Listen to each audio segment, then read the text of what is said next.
Madam তো ভর্তি হচ্ছে পরশু দিন,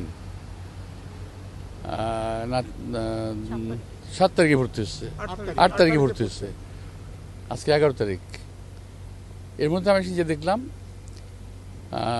যা শুনলাম ডাক্তারের কাছ থেকে, যেটা হলো পরীক্ষা নিরীক্ষা চলতেছে। বেসিক্যালি ম্যাডাম তো আছে গত 17 বছর, 18 বছর তো কোনো ট্রিটমেন্ট পান নাই।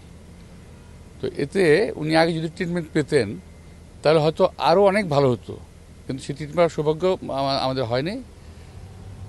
এই আওয়ামী সরকার, এই খুনি সরকার একটা ম্যাডাম এক কথায় বলতে আমি বলতে পারি যে ম্যাডামকে খুব অসময়ে অসুস্থ করে ফেলেছে। একটা মানুষ যতটুকু সুস্থ থাকা দরকার ওনাকে সুস্থ থাকতে দেওয়া হয় না ইচ্ছাকৃত। আপনারা শুনেছেন যে ওই সময় ম্যাডাম সম্বন্ধে খুব তির্যক ভাষায়, বাজে ভাষা বলা হতো যে উনি মনে মনে করে মরে না কেন। তো আল্লাহ এখনও বাঁচিয়ে রেখেছেন ওনাকে, এবং উনি এখনও ভালো আছেন। ভালো আছেন বলতে পরীক্ষা নিরীক্ষা চলতেছে।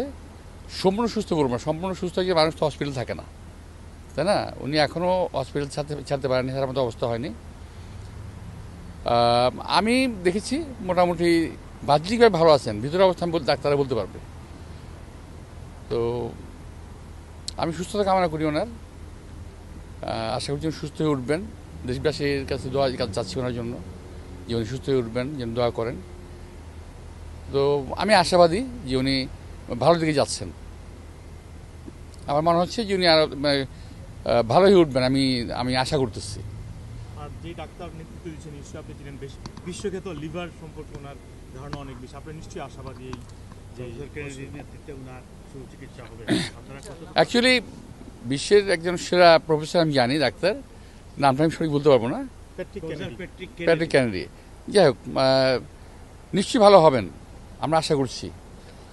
আর নিশ্চয়ই পরিবারের সদস্য যদি এখানে রয়েছেন, অনেকদিন পরে দেখা হয়েছে। না, এটা তো বাস্তবতা যে ওনার, আমরা তো ওখানে ওনার সঙ্গে খুব সীমিত পর্যায়ে দেখা করতে পারতাম, আর এখানেও একই অবস্থা। তবে এখানে সবচেয়ে বড় আশাবাদী বিষয় আমি আশাবাদী এই কারণে যে এখানে উনি ছেলে পেয়েছেন।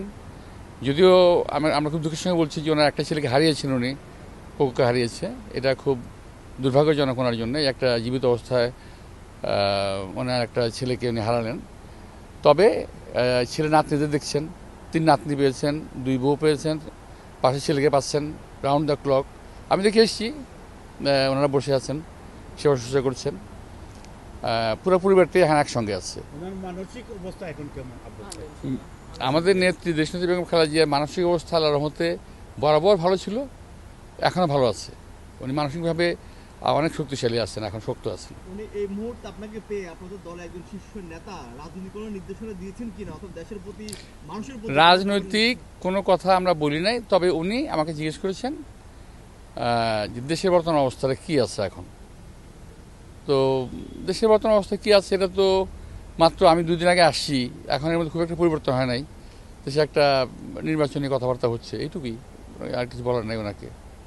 আর তাছাড়া আমরাও চাই না ওনাকে রাজনৈতিক কথাবার্তা বলে কোনো বিব্রত করতে।